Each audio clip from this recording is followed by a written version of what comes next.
So ayan na nga, napadaan tayo sa Divisoria Wet Market para sa ating short street photography.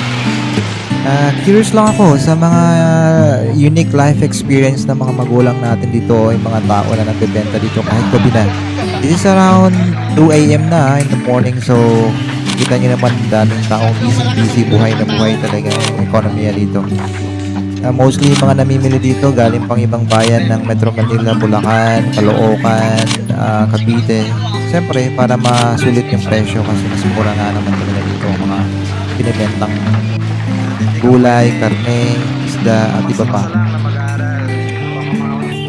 Nakakahanga yung mga dedikasyon ng mga magulang dito kasi dapat tulog na sila sa mga oras na to, pero tingnan mo naman, gising na gising sila sa pagbebenta, kalakal ng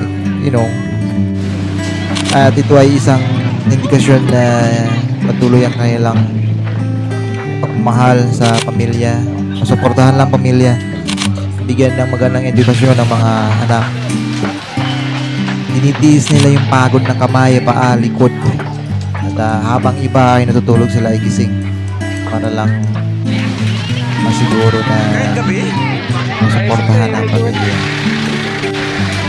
So ayan, gaano kabigat yung mga basket na yan, yung mga gulay na yan, at yung mga spices na binibenta nila. Wala lang yan sa kanila. Gusto lang siguro na tuloy ang business ng masuportahan ng pamilya. Saludo ako sa inyo mga magulang. Kahit gabi?